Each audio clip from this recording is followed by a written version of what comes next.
Good morning students. ਸੋ ਬੱਚੇ ਆਪਾਂ ਨੋਮਨਕਲੇਚਰ ਕਰ ਰਹੇ ਸੀ ਤੇ ਆਪਾਂ ਨੇ ਐਲਕੇਨਸ ਦਾ ਨੋਮਨਕਲੇਚਰ ਖਤਮ ਕਰ ਲਿਆ ਸੀ, ਠੀਕ ਹੈ। ਉਸ ਤੋਂ ਬਾਅਦ ਆਪਾਂ ਨੇ ਐਲਕੀਨਸ ਐਂਡ ਐਲਕਾਈਨਸ ਦਾ ਵੀ ਕਰ ਲਿਆ ਸੀ, ਮਤਲਬ ਜਿਹਦੇ ਵਿੱਚ ਡਬਲ ਜਾਂ ਟ੍ਰਿਪਲ ਬੌਂਡਸ ਹੋਣਗੇ ਆਪਣੇ ਪਾਸ, ਠੀਕ ਹੈ ਨਾ। Now we shall start off with the nomenclature of ਕੁਝ ਐਦਾਂ ਦੇ ਕੰਪਾਊਂਡਸ ਜਿਨ੍ਹਾਂ ਦੇ ਵਿੱਚ ਜਿਹੜੇ ਸਬਸਟੀਟੂਐਂਟਸ ਹੈ, ਮਤਲਬ ਪ੍ਰੀਫਿਕਸਿਸ ਹੈ, ਉਹ ਐਲਕਾਈਲ ਜਾਂ ਫਿਨਾਈਲ ਗਰੁੱਪਸ ਨੂੰ ਛੱਡ ਕੇ ਕੋਈ ਹੋਰ ਹੈ, ਠੀਕ ਹੈ ਨਾ। ਮਤਲਬ ਕਹਿਣ ਦਾ ਮਤਲਬ ਕੀ ਹੈ ਕਿ ਇੱਕ ਸਿੰਪਲ ਵੇ ਨਾਲ ਦੱਸਦਾ ਤੁਹਾਨੂੰ ਮੈਂ। ਕੁਝ ਫੰਕਸ਼ਨਲ ਗਰੁੱਪਸ ਐਸੇ ਹੁੰਦੇ ਆ ਜਿਨ੍ਹਾਂ ਨੂੰ ਆਪਾਂ ਐਜ਼ ਸਬਸਟੀਟੂਐਂਟਸ ਲੈ ਕੇ ਚੱਲਦੇ ਹਾਂ, ਮਤਲਬ ਉਹਨਾਂ ਦਾ ਨਾਮ ਆਪਾਂ ਵਰਡ ਰੂਟ ਤੋਂ ਪਹਿਲਾਂ ਲਿਖਦੇ ਹਾਂ, ਐਜ਼ ਪ੍ਰੀਫਿਕਸ ਲਿਖਦੇ ਹਾਂ, ਠੀਕ ਹੈ ਨਾ। मतलब some functional groups you can note down as कि some functional groups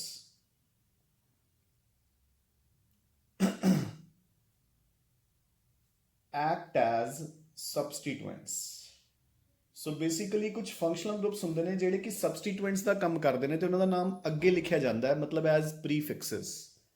ਮੇਰੀ ਗੱਲ ਸਮਝ ਗਏ ਨਾ। ਦੇਖੋ ਜਿੱਦਾਂ ਕਿ ਹੁਣ ਮੇਰੇ ਕੋਲ ਇੱਕ ਕੰਪਾਊਂਡ ਹੋਵੇ CH3CH2Cl ਔਰ ਇੱਕ ਕੰਪਾਊਂਡ ਹੈ CH3CH2OH, ਤਾਂ ਆਪਾਂ ਨੂੰ ਕਲੀਅਰਲੀ ਦਿਖ ਰਿਹਾ ਹੈ ਕਿ ਦੋਨਾਂ ਦੇ ਵਿੱਚ ਆਪਾਂ ਨੇ ਇਥੇਨ ਦੇ ਇੱਕ ਇੱਕ H ਦੀ ਜਗ੍ਹਾ ਤੇ ਇੱਕ ਫੰਕਸ਼ਨਲ ਗਰੁੱਪ ਲਗਾ ਰੱਖਿਆ ਹੈ, ਇੱਥੇ ਕਲੋਰੀਨ ਤੇ ਇੱਥੇ ਐਲਕੋਹਲ। ਤਾਂ ਇਸ ਦਾ ਨੇਮ ਤਾਂ ਬੱਚੇ ਮੈਂ ਲਿਖਦਾ ਹੈ ਕਲੋਰੋ ਇਥੇਨ, ਔਰ ਇਸ ਦਾ ਨਾਮ ਮੈਂ ਲਿਖਦਾ ਹੈ ਇਥੈਨੋਲ। ਹੁਣ ਇਸ 'ਚ ਨੋਟ ਕਰਨ ਵਾਲੀ ਗੱਲ ਕੀ ਹੈ ਕਿ ਇੱਥੇ ਫੰਕਸ਼ਨਲ ਗਰੁੱਪ ਹੈ ਓਲ, ਇੱਥੇ ਫੰਕਸ਼ਨਲ ਗਰੁੱਪ ਹੈ ਕਲੋਰੋ। ਮੇਰੀ ਗੱਲ ਨੂੰ ਸਮਝ ਰਹੇ ਹੋ ਨਾ। ਤਾਂ ਇੱਥੇ ਜਿਹੜਾ ਫੰਕਸ਼ਨਲ ਗਰੁੱਪ ਹੈ ਦੇਖੋ ਉਹਦਾ ਨਾਮ ਤੁਹਾਡੀ ਵਰਡ ਰੂਟ ਹੈ ਜਿਹੜੀ ਇਥ। ਦੇਖੋ ਨਾ, ਤਿੰਨ ਪਾਰਟਸ ਹੋ ਗਏ, ਪ੍ਰੀਫਿਕਸ, ਵਰਡ ਰੂਟ ਤੇ ਪ੍ਰਾਇਮਰੀ ਸਫਿਕਸ। ਇੱਥੇ ਵਰਡ ਰੂਟ, ਪ੍ਰਾਇਮਰੀ ਸਫਿਕਸ ਤੇ ਫੰਕਸ਼ਨਲ ਗਰੁੱਪ। ਯਾਨੀ ਕਿ ਜਿਹੜਾ ਇਹ ਫੰਕਸ਼ਨਲ ਗਰੁੱਪ ਹੈ ਇਹਦਾ ਨਾਮ ਐਜ਼ ਪ੍ਰੀਫਿਕਸ ਆ ਰਿਹਾ ਹੈ, ਇਹਦਾ ਨਾਮ ਐਜ਼ ਸਫਿਕਸ ਆ ਰਿਹਾ ਹੈ। ਸੋ ਅੱਜ ਆਪਾਂ ਨੇ ਆਵਲੇ ਫੰਕਸ਼ਨਲ ਗਰੁੱਪਸ ਦੀ ਗੱਲ ਕਰਨੀ ਹੈ, ਜਿਹੜੇ ਫੰਕਸ਼ਨਲ ਗਰੁੱਪਸ ਨੂੰ ਆਪਾਂ ਮੇਜਰ ਫੰਕਸ਼ਨਲ ਗਰੁੱਪਸ ਨਹੀਂ ਲੈ ਕੇ ਚੱਲਦੇ, ਐਜ਼ ਸਬਸਟੀਟੂਐਂਟਸ ਲੈ ਕੇ ਚੱਲਦੇ ਆ ਬੱਚੇ, ਠੀਕ ਹੈ ਨਾ। ਮੇਰੀ ਗੱਲ ਸਮਝ ਗਏ ਨਾ। ਸੋ ਕੁਝ ਜਿਹੜੇ ਫੰਕਸ਼ਨਲ ਗਰੁੱਪਸ ਨੇ ਦੇ ਐਕਟ ਐਜ਼ ਸਬਸਟੀਟੂਐਂਟਸ। ਸੋ ਨਾਓ ਆਪਾਂ ਅੱਜ ਇਹਨਾਂ ਵਿੱਚੋਂ ਪਹਿਲਾ ਫੰਕਸ਼ਨਲ ਗਰੁੱਪ, ਸੋ ਬੇਸਿਕਲੀ ਅੱਜ ਆਪਣੇ ਫੰਕਸ਼ਨਲ ਗਰੁੱਪਸ ਵੀ ਸਟਾਰਟ ਹੋ ਗਏ ਇਸ ਲੈਕਚਰ ਦੇ ਨਾਲ, ਠੀਕ ਹੈ ਨਾ। ਜਿਹੜੇ ਆਪਣੇ ਮੇਜਰ ਫੰਕਸ਼ਨਲ ਗਰੁੱਪਸ ਹੈ, ਮੀਨਸ ਮੇਜਰ ਤੋਂ ਮੇਰਾ ਮਤਲਬ ਹੈ ਕਿ ਜਿਹੜੇ ਜਿਨ੍ਹਾਂ ਦਾ ਨਾਮ ਐਲਕੋਹਲ ਦੀ ਤਰ੍ਹਾਂ ਬਾਅਦ 'ਚ ਲਿਖਿਆ ਜਾਂਦਾ ਹੈ, ਉਹ ਆਪਾਂ ਨੈਕਸਟ ਲੈਕਚਰ 'ਚ ਸਟਾਰਟ ਕਰਾਂਗੇ। ਅੱਜ ਆਪਾਂ ਕਰਾਂਗੇ ਸਿਰਫ ਓਵਲੇ ਫੰਕਸ਼ਨਲ ਗਰੁੱਪਸ ਜਿਨ੍ਹਾਂ ਦੇ ਨੇਮਸ ਪਹਿਲਾਂ ਲਿਖੇ ਜਾਂਦੇ ਆ ਐਜ਼ ਪ੍ਰੀਫਿਕਸਿਸ, ਮੀਨਸ ਵਿਚ ਐਕਟ ਐਜ਼ ਸਬਸਟੀਟੂਐਂਟਸ ਡਿਊਰਿੰਗ ਨੋਮਨਕਲੇਚਰ। ਤਾਂ ਉਹਦੇ ਵਿੱਚੋਂ ਪਹਿਲਾ ਕੰਪਾਊਂਡ, ਪਹਿਲਾ ਫੰਕਸ਼ਨਲ ਗਰੁੱਪ ਆਰ ਹੈਲੋ ਐਲਕੇਨਸ। ਉਹਨਾਂ ਨੂੰ ਆਪਾਂ ਬੋਲਦੇ ਹਾਂ ਹੈਲੋ ਐਲਕੇਨਸ, ਠੀਕ ਹੈ। ਤਾਂ ਦੇਖੋ ਵਰਡ ਹੈਲੋ ਐਲਕੇਨਸ ਤੋਂ ਪਹਿਲਾਂ ਆ ਰਿਹਾ ਹੈ, ਠੀਕ ਹੈ ਨਾ। ਇਹਦੇ ਵਿੱਚ ਫੰਕਸ਼ਨਲ ਗਰੁੱਪ ਕੀ ਹੋਏਗਾ? ਫੰਕਸ਼ਨਲ ਗਰੁੱਪ ਇਹਦੇ ਵਿੱਚ ਹੋਏਗਾ ਕੋਈ ਵੀ ਹੈਲੋਜਨ, ਤਾਂ ਹੀ ਆਪਾਂ ਇਸ ਦਾ ਨਾਮ ਰੱਖਿਆ ਹੈਲੋ ਐਲਕੇਨ। ਹੈਲੋਜਨਸ ਨੂੰ ਆਪਾਂ ਜਨਰਲੀ ਸਿੰਬਲਾਈਜ਼ ਕਰਦੇ ਹਾਂ। ਸੋ ਇਹ ਫੰਕਸ਼ਨਲ ਗਰੁੱਪ ਹੈ ਤਾਂ ਇਹਨਾਂ ਦਾ ਜਨਰਲ ਫਾਰਮੂਲਾ, ਜਿਹੜਾ ਇੱਕ ਜਨਰਲ ਫਾਰਮੂਲਾ ਬਣੇਗਾ ਇਹਨਾਂ ਦਾ, ਉਹ ਇਹ ਬਣੇਗਾ R X. R stands for ਕੋਈ ਵੀ carbon chain alkyl group, X stands for कोई भी halogen, fluorine, chlorine, bromine, iodine. तो देखो हेलो एल्केन, अगर फ्लोरीन लगी है तो फ्लोरो एल्केन, क्लोरीन लगी है तो क्लोरो एल्केन, ब्रोमीन लगी है तो ब्रोमो एल्केन, आयोडीन लगी है तो आयोडो एल्केन। सो इन्हां दे ਜਿਹੜੇ ਕਾਮਨ ਨੇਮਸ ਹੁੰਦੇ ਆ ਬੱਚੇ, ਕਾਮਨ ਨੇਮਸ ਆਪਾਂ ਇਹਨਾਂ ਦੇ ਲਿਖਦੇ ਆ ਐਲਕਾइल ਹੈਲਾਈਡਸ। ਇਹ ਕਾਮਨ ਨੇਮ ਹੈ, ਠੀਕ ਹੈ ਨਾ। ਮਤਲਬ ਜਿਹੜਾ ਵੀ ਆਪਣੀ ਕਾਰਬਨ ਚੇਨ ਹੈ ਉਹਦਾ ਨਾਮ ਐਲਕਾइल ਤੇ ਪਿੱਛੇ ਹੈਲਾਈਡ। ਜੋ IUPAC ਨੇਮ ਹੈ ਉਹ ਵੈਸੇ ਮੈਂ ਉੱਪਰ ਲਿਖ ਹੀ ਦਿੱਤਾ ਕੰਪਾਊਂਡ ਦਾ ਨੇਮ, ਤਾਂ ਉਹ ਆਪਾਂ ਲਿਖਦੇ ਆ ਹੈਲੋ ਐਲਕੇਨ। ਬਾਕੀ rules of nomenclature will remain as it is. ਠੀਕ ਹੈ ਨਾ, ਮੇਰੀ ਗੱਲ ਸਮਝ ਗਏ। ਹੁਣ ਮੈਂ ਇਹਨਾਂ ਦੀਆਂ ਕੁਝ ਐਗਜ਼ਾਮਪਲਸ ਤੁਹਾਨੂੰ ਕਰਵਾਉਣਾ ਹੈ ਜਿਹਦੇ ਨਾਲ ਇਹ ਬੈਟਰ ਕਲੀਅਰ ਹੋ ਜਾਏਗਾ। ਸੋ ਦੇਖੋ, ਬਿਲਕੁਲ ਪਹਿਲੇ ਐਲਕੇਨ ਤੋਂ ਆਪਾਂ ਸਟਾਰਟ ਕਰਾਂਗੇ, ਮੀਥੇਨ ਤੋਂ, ਯਾਨੀ ਕਿ ਸਿੰਗਲ ਕਾਰਬਨ। ਸੋ ਦੇਖੋ CH3Cl, ਅਗਰ ਮੇਰੇ ਕੋਲ ਇਹ ਕੰਪਾਊਂਡ ਹੈ ਤਾਂ ਇਸ ਦਾ ਕਾਮਨ ਨੇਮ ਬਣੇਗਾ ਮਿਥਾइल क्लोराइड। IUPAC नेम बनेगा क्लोरोमीथेन, मिथाइल क्लोराइड क्लोरोमीथेन। देखो ना, IUPAC नेम की सी हेलो एल्केन, सो क्लोरोमीथेन। डन। नेक्स्ट CH3CH2, सो इस नाल मैं Br ले लिया, तो कॉमन नेम की बन गया ethyl bromide. IUPAC name, so common name बन गया इथाइल ब्रोमाइड। IUPAC नेम बचे ब्रोमो इथेन। डन। ठीक है, कोई ਆਪਾਂ ਨੂੰ ਪੋਜੀਸ਼ਨ ਲਿਖਣ ਦੀ ਲੋੜ ਨਹੀਂ ਹਲੇ, ਕਿਉਂਕਿ ਹਲੇ ਕੋਈ ਆਈਸੋਮਰ ਪੋਸੀਬਲ ਹੀ ਹੈ ਨਹੀਂਗਾ, ਕੋਈ ਵੀ ਆਈਸੋਮਰ ਪੋਸੀਬਲ ਨਹੀਂ ਹੈ। ਠੀਕ ਹੈ ਨਾ, ਜਿੱਥੋਂ ਆਈਸੋਮਰ ਸ਼ੁਰੂ ਹੋ ਜਾਣਗੇ ਉੱਥੋਂ ਆਪਾਂ ਫੰਕਸ਼ਨਲ ਗਰੁੱਪ ਦੀ ਪੋਜੀਸ਼ਨ ਲਿਖਣੀ ਸਟਾਰਟ ਕਰ ਦਾਂਗੇ। ਦੇਖੋ ਫੋਰ ਐਗਜ਼ਾਮਪਲ, ਠੀਕ ਹੈ ਨਾ, ਜੇ ਹੁਣ ਆਪਣੇ ਕੋਲ 3 ਕਾਰਬਨਸ ਆ ਗਏ ਤਾਂ ਆਪਾਂ ਨੇ ਇੱਥੇ ਵੀ Cl ਲੱਗ ਸਕਦਾ ਹੈ ਤੇ Cl ਇੱਥੇ ਵੀ ਲੱਗ ਸਕਦਾ ਹੈ। ਇਹਦਾ ਕਾਮਨ ਨੇਮ ਕੀ ਬਣੂਗਾ? Normal propyl chloride. ਇਹਦਾ ਬਣੂਗਾ ਆਈਸੋਪ੍ਰੋਪਾਈਲ ਕਲੋਰਾਈਡ। IUPAC ਨੇਮ 1 2 3 1 2 3। ਇਹਦਾ IUPAC ਨੇਮ ਬਣੂਗਾ 1 क्लोरो प्रोपेन, सो 1 क्लोरो प्रोपेन, और इसका बनूंगा 2 क्लोरो प्रोपेन। गल समझ गए ना। सो जो आइसोमर्स पॉसिबल होंगे तो आप फंक्शनल ग्रुप की पोजीशन मैंशन करनी स्टार्ट कर देंगे बच्चे, 1 क्लोरोप्रोपेन एंड 2 क्लोरोप्रोपेन। समझ गए। नेक्स्ट एग्जाम्पल देखो। ठीक है राजे। सो ਜਿਹੜੇ ਬਾਕੀ ਦੇ ਰੂਲਸ ਨੇ they will remain as it is, ਮਤਲਬ ਹੁਣ ਆਪਣਾ ਦੇਖੋ। ਸੋ ਇਸ ਤੋਂ ਬਾਅਦ ਆਪਾਂ ਕੱਲੇ IUPAC ਨੇਮਸ ਡਿਸਕਸ ਕਰਾਂਗੇ, ਹਨਾ। ਹੁਣ ਦੇਖੋ ਫੋਰ ਐਗਜ਼ਾਮਪਲ ਆਪਣੇ ਕੋਲ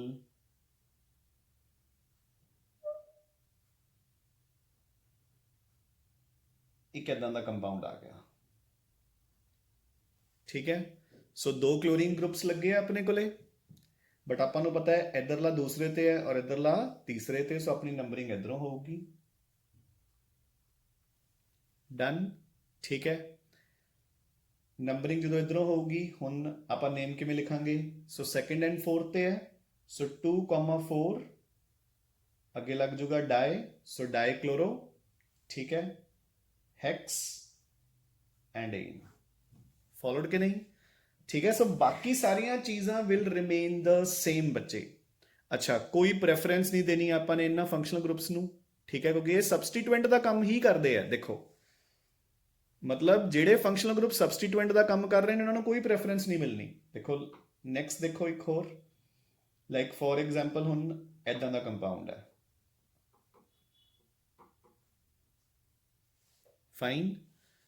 इस दे विच इधरले पासियों पहले नंबर ते क्लोरीन है, इधरों पहले नंबर ते फंक्शनल ग्रुप है। जे मैं नंबरिंग इधरों करदा बच्चे 1 2 ते डबल बॉन्ड आ रहा है, सो मेरी नंबरिंग इधरों जाऊगी, क्योंकि आपां नूं पता है प्राइमरी सफिक्स की प्रेफरेंस ज़्यादा होंदी है सबसटीट्यूएंट तो। सो नेम की बन गया 3 क्लोरो प्रोप 1 इन। समझ गए ना? 3 क्लोरो प्रोप 1 इन। ठीक है। सिमिलरली अगर देखो 2 अलग अलग हेलोजेंस इको कंपाउंड च लगे है, फॉर एग्जाम्पल ऐदा, ठीक है।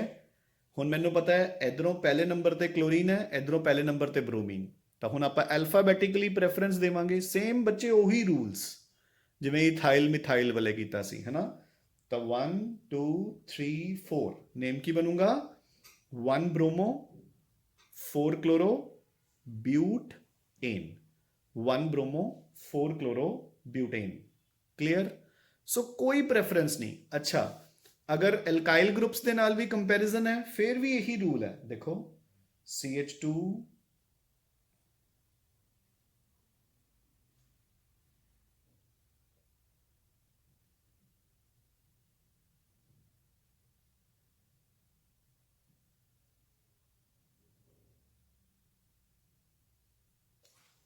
सो लेट इट बी अपना कंपाउंड यह है। ठीक है, ਹੁਣ ਆਪਾਂ ਨੂੰ ਪਤਾ ਮੇਰੇ ਕੋਲ ਤਿੰਨ ਸਬਸਟੀਟੂਐਂਟ ਹੋ ਗਏ, ਇੱਕ ਕਲੋਰੀਨ, ਇੱਕ ਮਿਥਾਈਲ, ਇੱਕ ਇਥਾਈਲ। ਤਾਂ ਆਪਾਂ ਨੇ ਬਿਲਕੁਲ ਇਦਾਂ ਹੀ ਚੱਲਣਾ ਹੈ। ਸੋ 1 2 3 4 5 6 7 ਆਪਣਾ ਨੇਮ ਕੀ ਹੋਊਗਾ? 1 ਕਲੋਰੋ 4 ਇਥਾਈਲ 3 ਮਿਥਾਈਲ ਹੈਪਟੇਨ। ਸੋ ਕਲੋਰੀਨ ਨੂੰ ਕੋਈ ਪ੍ਰੈਫਰੈਂਸ ਨਹੀਂ ਇਹਨਾਂ ਦੇ ਮੁਕਾਬਲੇ। ਠੀਕ ਹੈ, ਜੇ ਸਪੋਜ਼ ਕਲੋਰੀਨ ਪਿੱਛੇ ਹੁੰਦਾ, ਦੇਖੋ ਇੱਕ ਐਗਜ਼ਾਮਪਲ ਹੋਰ ਦੇਖੋ। ਸੋ ਸਪੋਜ਼ ਮੇਰਾ ਕੰਪਾਊਂਡ ਆਪਾਂ ਕੁਝ ਐਦਾਂ ਲਿਖ ਰਹੇ ਹਾਂ,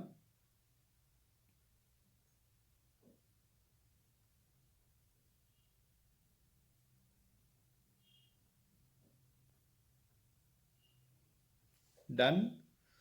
ਸੋ ਹੁਣ ਇਧਰੋਂ ਮਿਥਾਈਲ ਸੈਕਿੰਡ ਤੇ ਹੈ, ਕਲੋਰੀਨ ਇਧਰੋਂ ਥਰਡ ਤੇ ਹੈ, ਤਾਂ ਆਪਾਂ ਨੰਬਰਿੰਗ ਇਧਰੋਂ ਕਰਾਂਗੇ।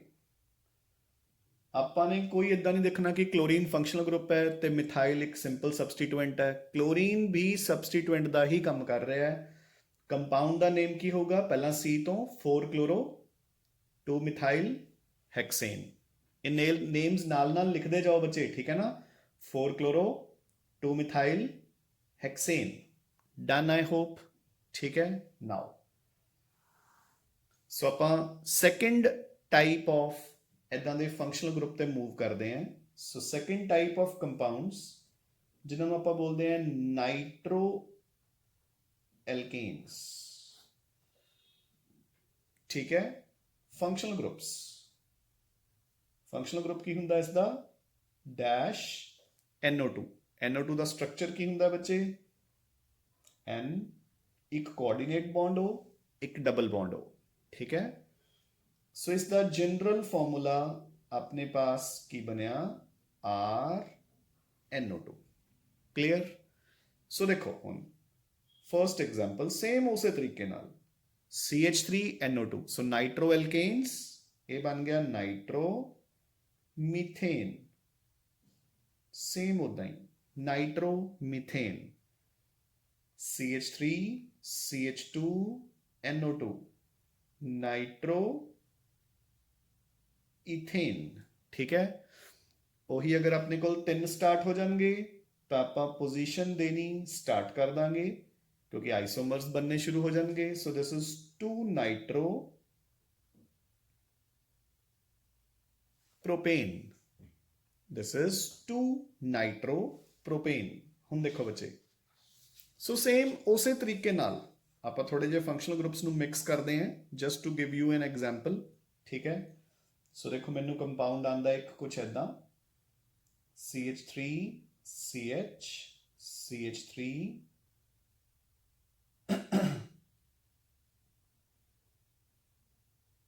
CH NO2 CH2 CH Br CH2 CH3। ਠੀਕ ਹੈ, ਤਾਂ ਲੋਕੈਂਟ ਰੂਲ ਦੇ ਅਕੋਰਡਿੰਗ ਨੰਬਰਿੰਗ ਮੇਰੀ ਲੈਫਟ ਟੂ ਰਾਈਟ ਜਾਊਗੀ। ਗਈ। ਹੁਣ ਦੇਖੋ 3 ਸਬਸਟੀਟੂਐਂਟਸ ਹੈ ਮੇਰੇ ਕੋਲ, ਇੱਕ ਮਿਥਾਈਲ, ਇੱਕ ਨਾਈਟਰੋ, ਇੱਕ ਬ੍ਰੋਮੋ। ਤਾਂ ਆਪਾਂ ਬਿਲਕੁਲ ਸੇਮ ਉਦਾਂ ਹੀ ਐਲਫਾਬੈਟਿਕਲੀ ਨੰਬਰਿੰਗ ਕਰਾਂਗੇ। Our name will be 5 bromo 2 methyl 3 nitro heptane. Clear, done. 5 bromo 2 methyl 3 nitro heptane बच्चे। ठीक है, आई होप कि दिस इज ईजी नाउ, कर सकते हैं आप। ठीक है ना। सो आप इन्होंने फंक्शनल ग्रुप्स ਨੂੰ ਕੋਈ प्रेफरेंस नहीं देनी, ਇਹਨਾਂ ਨੂੰ ਆਪਾਂ ਨੇ ਬਿਲਕੁਲ ਇੱਕ ਆਮ ਕੰਪਾਊਂਡ ਦੀ ਤਰ੍ਹਾਂ ਟਰੀਟ ਕਰਨਾ ਹੈ, ਇੱਕ ਆਮ ਸਬਸਟੀਟੂਐਂਟ ਦੀ ਤਰ੍ਹਾਂ ਟਰੀਟ ਕਰਨਾ ਹੈ। ਠੀਕ ਹੈ ਨਾ, ਕੋਈ प्रेफरेंस ਨਹੀਂ ਹੈ ਬੱਚੇ ਇਹਨਾਂ ਫੰਕਸ਼ਨਲ ਗਰੁੱਪਸ ਦੀ। ਅਗਰ ਇਹ ਮਿਥਾਈਲ ਤੋਂ ਇਹਨਾਂ ਦਾ ਐਲਫਾਬੈਟਿਕਲ ਆਰਡਰ ਬਾਅਦ ਵਿੱਚ ਆ ਰਿਹਾ ਤਾਂ ਬਾਅਦ ਚ ਨੰਬਰ ਆਊਗਾ, ਅਗਰ ਪਹਿਲਾਂ ਆ ਰਿਹਾ ਤਾਂ ਪਹਿਲਾ ਨੰਬਰ ਆਊਗਾ। ਦੇਖੋ ਹੁਣ ਮਿਥਾइल एक कॉमन सबस्टिट्यूएंट है, ब्रोमो ਤੇ ਨਾਈਟ੍ਰੋ ਫੰਕਸ਼ਨਲ ਗਰੁੱਪਸ ਹੈ, ਬਟ B ਪਹਿਲਾਂ ਆ ਰਿਹਾ ਤਾਂ ਪਹਿਲਾਂ ਆ ਗਿਆ, N ਬਾਅਦ ਚ ਆ ਰਿਹਾ ਹੈ ਤਾਂ ਬਾਅਦ ਚ ਆ ਗਿਆ। ਤਾਂ ਉਹੀ ਰੂਲਸ ਫੋਲੋ ਕਰਨੇ ਆ ਆਪਾਂ ਜਿਹੜੇ ਕਿ ਆਪਾਂ ਕਾਮਨ ਨੋਮਨਕਲੇਚਰ, ਕਾਮਨ ਸਬਸਟੀਟੂਐਂਟਸ ਦੇ ਨੋਮਨਕਲੇਚਰ ਲਈ ਫੋਲੋ ਕਰਦੇ ਹਾਂ। ਠੀਕ ਹੈ, done. Now so let's move on to the third and the last functional group of this type, ਜਿਸ ਨੂੰ ਆਪਾਂ ਬੋਲਦੇ ਹਾਂ ਬੱਚੇ ਈਥਰਸ। ਹੁਣ ਜ਼ਰਾ ਕਿਨੂੰ ਧਿਆਨ ਨਾਲ ਕਰਿਓ, ਕਾਮਨਲੀ ਬੱਚਿਆਂ ਨੂੰ ਈਥਰਸ ਦੇ ਵਿੱਚ ਪਤਾ ਨਹੀਂ ਕਿਉਂ ਕਨਫਿਊਜ਼ਨਸ ਆਉਂਦੀਆਂ ਨੇ। ਠੀਕ ਹੈ, ਤਾਂ ਈਥਰ ਦਾ ਬੱਚੇ ਜਿਹੜਾ ਫੰਕਸ਼ਨਲ ਗਰੁੱਪ ਹੁੰਦਾ ਨਾ, basically functional group is dash O dash, ਮਤਲਬ ਇਹ ਦੋ ਕਾਰਬਨ ਚੇਨਸ ਦੇ ਵਿਚਾਲੇ ਆਉਂਦੀ ਹੈ ਆਕਸੀਜਨ। ठीक है, यानी कि ਇਹਦਾ ਜਨਰਲ ਫਾਰਮੂਲਾ ਕੀ ਬਣਿਆ? ਸੋ ਇਸ ਦਾ ਜਨਰਲ ਫਾਰਮੂਲਾ ਬਣਿਆ ROR ਡੈਸ਼, ਮਤਲਬ ਇੱਕ ਕਾਰਬਨ ਚੇਨ ਇਹਦੇ ਇੱਧਰ ਹੋਊਗੀ, ਇੱਕ ਕਾਰਬਨ ਚੇਨ ਇਸ ਦੇ ਇੱਧਰ ਹੋਊਗੀ। You getting a point? ਮੇਰੀ ਗੱਲ ਸਮਝ ਗਈ ਨਾ? ਇੱਕ ਕਾਰਬਨ ਚੇਨ ਇੱਧਰ, ਇੱਕ ਕਾਰਬਨ ਚੇਨ ਇੱਧਰ। ਠੀਕ ਹੈ, ਕਾਮਨ ਨੇਮਸ ਈਥਰਸ ਦੇ ਆਪਾਂ ਸਿੰਪਲੀ ਲਿਖਾਂਗੇ alkyl ethers। IUPAC names ਬੱਚੇ ਇਹਨਾਂ ਦੇ ਕੀ ਲਿਖੇ ਜਾਂਦੇ ਨੇ? alkoxy alkane। alkoxy alkane ਇਹਦਾ ਮਤਲਬ ਕੀ ਹੈ? ਦੇਖੋ ਕਿ ਸਪੋਜ਼ ਅਗਰ ਇਹਨਾਂ ਦੋਨਾਂ ਆਰਸ ਚੋਂ ਜਿਹੜਾ R ਡੈਸ਼ ਹੈ ਉਹ ਵੱਡੀ ਚੇਨ ਹੈ, ਠੀਕ ਹੈ, ਤਾਂ ਜਿਹੜੀ ਆ ਚੇਨ ਹੈ ਉਹ ਸਬਸਟੀਟੂਐਂਟ ਦਾ ਕੰਮ ਕਰੂਗੀ। ਨਾਮ ਕੀ ਬਣ ਜੂਗਾ? ਐਲਕਾਈਲ ਤੇ ਆਕਸੀਜਨ ਮਿਲ ਕੇ ਕੀ ਬਣ ਜੂ? ਐਲਕੋਕਸੀ ਤੇ ਐਲਕੇਨ। ਮੈਂ ਜਦੋਂ ਐਗਜ਼ਾਮਪਲ ਦੇਵਾਂਗਾ ਤੁਹਾਨੂੰ ਫਿਰ ਸਮਝ ਆਊਗਾ ਜ਼ਿਆਦਾ। ਠੀਕ ਹੈ ਨਾ? ਹੁਣ ਦੇਖੋ, ਸੋ ਇਹਨਾਂ ਦੀਆਂ ਮੈਂ ਤੁਹਾਨੂੰ ਇੱਕ ਦੋ ਐਗਜ਼ਾਮਪਲਸ ਕਰਵਾਉਣਾ ਹੈ। ਸੋ ਦੇਖੋ, ਬਿਲਕੁਲ ਪਹਿਲਾ ਈਥਰ ਕੀ ਬਣੂਗਾ? ਜਦੋਂ ਦੋਨੋਂ ਤਰਫ ਇੱਕ ਇੱਕ ਕਾਰਬਨ ਚੇਨ ਲੱਗ ਜੂਗੀ। ਠੀਕ ਹੈ, ਤਾਂ ਹੁਣ ਦੇਖੋ ਦੋਨੋਂ ਤਰਫ ਬਰਾਬਰ ਕਾਰਬਨ ਚੇਨਸ ਨੇ, ਦੋਨੋਂ ਮਿਥਾਈਲ ਨੇ, ਤਾਂ ਇਸ ਦਾ ਕਾਮਨ ਨੇਮ ਹੋਊਗਾ ਡਾਈਮਿਥਾਈਲ ਈਥਰ। ਠੀਕ ਹੈ, IUPAC ਨੇਮ। ਮੈਂ ਇਹਨੂੰ ਮੰਨ ਲਿਆ ਸਬਸਟੀਟੂਐਂਟ, ਤਾਂ ਨਾਮ ਕੀ ਬਣ ਗਿਆ? ਮਿਥੋਕਸੀ ਮਿਥੇਨ। ਸੋ ਦੇਖੋ ਇਹਨਾਂ ਦੋਨਾਂ ਲਈ ਮੈਂ ਕੀ ਲਿਖਤਾ? ਮਿਥੋਕਸੀ। ਇਹਨੂੰ ਮੈਂ ਮੇਨ ਚੇਨ ਮੰਨ ਲਿਆ ਮਿਥੇਨ।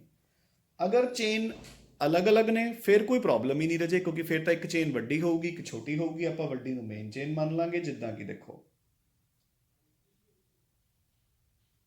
ਸੋ ਇਹ ਕੰਪਾਊਂਡ ਹੈ। ਠੀਕ ਹੈ, ਤਾਂ ਹੁਣ ਇਸ ਦਾ ਕਾਮਨ ਨੇਮ ਕੀ ਹੋਊਗਾ? ਇੱਕ ਤਰਫ ਇਥਾਈਲ ਹੈ, ਦੂਜੀ ਤਰਫ ਮਿਥਾਈਲ, ਤਾਂ ਆਪਾਂ ਐਲਫਾਬੈਟਿਕਲੀ ਲਿਖ ਦਾਂਗੇ ਇਥਾਈਲ ਮਿਥਾਈਲ ਈਥਰ। IUPAC ਨੇਮ। ਹੁਣ ਇਹ ਵਾਲੀ ਚੇਨ ਮੇਨ ਮੰਨੀ ਜਾਊਗੀ ਕਿਉਂਕਿ ਇਹ ਵੱਡੀ ਹੈ। ਸੋ 1 2, ਸੋ ਨੇਮ ਹੋ ਗਿਆ ਮਿਥੋਕਸੀ ਈਥੇਨ। ਸਮਝ ਗਏ ਨਾ? ਮਿਥਾਈਲ ਤੇ ਆਕਸੀਜਨ ਲਈ ਮੈਂ ਲਿਖਤਾ ਮਿਥੋਕਸੀ ਤੇ ਅੱਗੇ ਪਾਤਾ ਈਥੇਨ, ਕਿਉਂਕਿ ਦੋ ਕਾਰਬਨਸ ਦੀ ਆਪਣੇ ਕੋਲ ਲੰਬੀ ਚੇਨ ਹੈ। ਅਗਰ ਬੱਚੇ ਸਪੋਜ਼ ਹੁਣ ਲੌਂਗੇਸਟ ਚੇਨ ਦੋ ਤੋਂ ਜ਼ਿਆਦਾ ਦੀ ਹੋ ਜਾਂਦੀ ਹੈ, ਠੀਕ ਹੈ, ਤਾਂ ਫਿਰ ਆਪਾਂ ਉਹੀ ਨੰਬਰਿੰਗ ਵੀ ਨਾਲ ਦੇਣ ਲੱਗ ਜਾਂਗੇ, ਕਿਉਂਕਿ ਆਪਣੇ ਸਬਸਟੀਟੂਐਂਟਸ ਸ਼ੁਰੂ ਹੋ ਜਾਣਗੇ। ਦੇਖੋ ਹੁਣ ਜੇ ਮੈਂ 3 ਕਾਰਬਨਸ ਦੀ ਇੱਕ ਚੇਨ ਬਣਾਵਾਂ, ਠੀਕ ਹੈ, ਤਾਂ ਉਹ ਇੱਕ ਇਹ ਵੀ ਬਣ ਗਿਆ ਔਰ ਇੱਕ ਇਹ ਵੀ ਬਣ ਗਿਆ। ਤਾਂ ਇਸ ਦਾ ਨੇਮ ਕੀ ਬਣਿਆ? 1 ਮਿਥੋਕਸੀ ਪ੍ਰੋਪੇਨ। ਔਰ ਇਸ ਦਾ ਨੇਮ ਕੀ ਬਣਿਆ? 2 ਮਿਥੋਕਸੀ ਪ੍ਰੋਪੇਨ। ਸੋ ਇਸ ਦਾ ਨੇਮ ਬਣਿਆ 2 ਮਿਥੋਕਸੀ ਪ੍ਰੋਪੇਨ। 1 ਮਿਥੋਕਸੀ ਪ੍ਰੋਪੇਨ ਐਂਡ 2 ਮਿਥੋਕਸੀ ਪ੍ਰੋਪੇਨ। ਗੱਲ ਸਮਝ ਆਈ ਕਿ ਨਹੀਂ? 1 ਮਿਥੋਕਸੀ ਪ੍ਰੋਪੇਨ ਐਂਡ 2 ਮਿਥੋਕਸੀ ਪ੍ਰੋਪੇਨ। ਹੁਣ ਦੇਖੋ ਅਗੇਨ ਇਹਨਾਂ ਤੇ ਵੀ ਉਹੀ ਸੇਮ ਰੂਲਸ ਫੋਲੋ ਹੋਣਗੇ ਜਿਵੇਂ ਕਿ ਬਾਕੀਆਂ ਤੇ ਫੋਲੋ ਹੁੰਦੇ ਆ। ਦੇਖੋ ਹੁਣ ਜਿਵੇਂ ਸਪੋਜ਼ ਆਪਾਂ ਨੂੰ ਇੱਕ ਐਗਜ਼ਾਮਪਲ ਇਦਾਂ ਦੀ ਆ ਗਈ,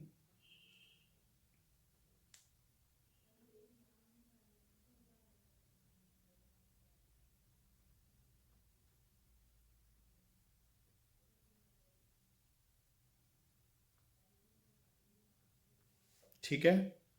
ਹੁਣ ਆਪਾਂ ਨੂੰ ਕਲੀਅਰਲੀ ਦਿਖ ਰਿਹਾ ਹੈ ਕਿ 1 2 3 ਆ ਆਪਣੀ ਮੇਨ ਚੇਨ ਹੈ ਜਿਹਦੇ ਤੇ ਪਹਿਲੇ ਔਰ ਤੀਸਰੇ ਕਾਰਬਨ ਤੇ ਕੀ ਲੱਗਿਆ ਹੈ ਇਥਾਈਲ ਤੇ ਆਕਸੀਜਨ ਯਾਨੀ ਕਿ ਇਥੋਕਸੀ ਤਾਂ ਨੇਮ ਕੀ ਹੋਊਗਾ 1,2 ਡਾਈ ਇਥੋਕਸੀ ਪ੍ਰੋਪੇਨ 1,2 ਡਾਈ ਇਥੋਕਸੀ ਪ੍ਰੋਪੇਨ ਮੇਰੀ ਗੱਲ ਸਮਝ ਗਏ ਬੱਚੇ ਠੀਕ ਹੈ ਨਾ ਹੁਣ ਦੇਖੋ ਸਪੋਜ਼ ਅਗਰ ਕੋਈ ਡਬਲ ਟ੍ਰਿਪਲ ਬੌਂਡ ਪ੍ਰੈਜ਼ੈਂਟ ਹੈ ਤਾਂ ਅਗੇਨ ਇਹਨਾਂ ਦੀ ਕੋਈ ਪ੍ਰੈਫਰੈਂਸ ਨਹੀਂ ਹੋਊਗੀ ਡਬਲ ਟ੍ਰਿਪਲ ਬੌਂਡ ਦੀ ਜ਼ਿਆਦਾ ਪ੍ਰੈਫਰੈਂਸ ਹੋਊਗੀ ਜਿੱਦਾਂ ਕਿ CH3C triple bond C CH2O CH3 ਠੀਕ ਹੈ ਹੁਣ ਦੇਖੋ ਬੱਚੇ ਮੈਂ ਦੋ ਕੰਪਾਊਂਡਸ ਬਣਾ ਰਿਹਾ ਧਿਆਨ ਨਾਲ ਦੇਖੋ CH3C triple bond C CH2 CH2 OCH3 ਹੁਣ ਧਿਆਨ ਨਾਲ ਦੇਖੋ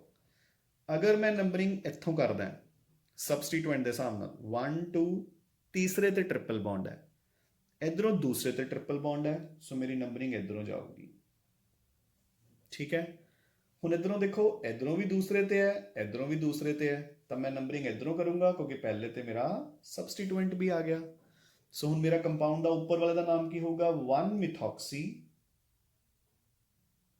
ਬਿਊਟ 2 ਆਈਨ 1 ਮਿਥੋਕਸੀ ਬਿਊਟ 2 ਆਈਨ ਇਹਦਾ ਨੇਮ ਕੀ ਹੋਊਗਾ 5 ਮਿਥੋਕਸੀ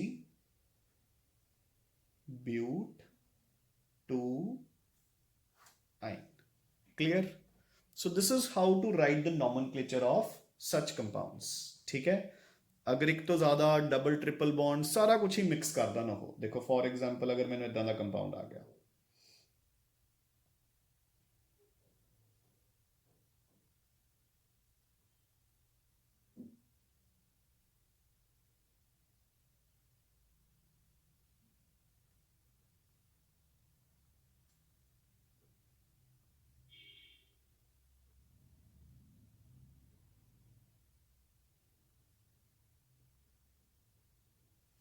ठीक है so this is my compound मैनू क्लीयरली दिख रहा है कि मेरे को 3 सबसटीट्यूएंट्स है फ्लोरो नाइट्रो चलो ਆਪਾਂ ਇਹਨੂੰ ਮਿਥੋਕਸੀ ਬਣਾ ਲੈਂਦੇ ਆ ਤਾਂ ਆਪਣੇ ਤਿੰਨੇ ਜਿਹੜੇ ਅੱਜ ਕਵਰ ਕੀਤੇ ਆ ਤਿੰਨੋਂ ਕਵਰ ਹੋ ਗਏ ਹਨਾ ਬਸ ਆ ਜਿਹੜਾ ਬੌਂਡ ਹੈ ਇਹਨੂੰ ਉਹਦੇ ਨਾਲ ਸ਼ੋ ਕਰਨਾ ਹੈ ਤਾਂ ਇਧਰੋਂ ਬੱਚੇ ਡਬਲ ਬੌਂਡ ਸੈਕੰਡ ਤੇ ਹੈ ਇਧਰੋਂ ਪਹਿਲੇ ਤੇ ਹੈ ਸੋ ਨੰਬਰਿੰਗ ਤਾਂ ਇਧਰੋਂ ਹੀ ਹੋਊਗੀ ਕਿਉਂਕਿ ਆਪਾਂ ਪ੍ਰੈਫਰੈਂਸ ਡਬਲ ਬੌਂਡ ਨੂੰ ਦੇਣੀ ਹੈ 1 2 3 4 5 6 ਐਂਡ 7 ਮੇਰੀ ਗੱਲ ਸਮਝ ਗਏ ਨਾ ਫੰਕਸ਼ਨ ਇਹਨਾਂ ਸਬਸਟੀਟੂਐਂਟਸ ਦੀ ਤਾਂ ਕੋਈ ਪ੍ਰੈਫਰੈਂਸ ਹੀ ਨਹੀਂ ਆਪਾਂ ਜਿਹੜੀ ਪ੍ਰੈਫਰੈਂਸ ਦੇਣੀ ਹੈ ਆਪਾਂ ਡਬਲ ਬੌਂਡ ਨੂੰ ਦੇਣੀ ਹੈ ਤੇ ਆਪਾਂ ਦੇਤੀ ਹੁਣ ਆਪਾਂ ਨੇਮ ਲਿਖਾਂਗੇ ਸੋ 5 ਫॉर 5 ਤੇ ਫਲੋਰੋ ਕਿਉਂਕਿ F ਸਭ ਤੋਂ ਪਹਿਲਾਂ ਆਉਂਦਾ 3 ਮਿਥੋਕਸੀ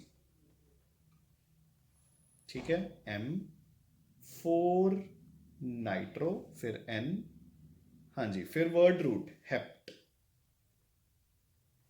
हेप्ट के पिछे लगूगा A क्योंकि 2 ईन्स ने हेप्टा 1,5 डाई ईन सो इदा आप इसनू एंड करांगे बच्चे मेरी गल समझ आ गई कि नहीं ठीक है so this is how to write the nomenclature of such compounds जिन्हां विच फंक्शनल ग्रुप्स तो हुंदे है बट उन्हां फंक्शनल ग्रुप्स की कोई इंपॉर्टेंस नहीं हुंदी they are treated as absolutely normal substituents आपां उन्हां नूं दूसरे सबसटीट्यूएंट्स की तरह ही ट्रीट करते हैं उन्हां नूं कोई प्रेफरेंस नहीं दिंदे बच्चे आपां नॉमनक्लेचर करते वक्त मेरी गल समझ गए कि नहीं ठीक है नाउ सो हुण तुसीं की करना है तुसीं एज अ होमवर्क बच्चे पेज नंबर 12.30 ते ਜਿਹੜਾ C ਪਾਰਟ ਹੈ IUPAC nomenclature of the compounds containing secondary prefixes other than the alkyl groups ਇਹਦੇ ਵਿੱਚ ਉਹਨਾਂ ਨੇ 1 2 3 4 5 6 7 8 9 10 11 12 ਕੰਪਾਊਂਡਸ ਡਿਸਕਸ ਕੀਤੇ ਹੋਏ ਹੈ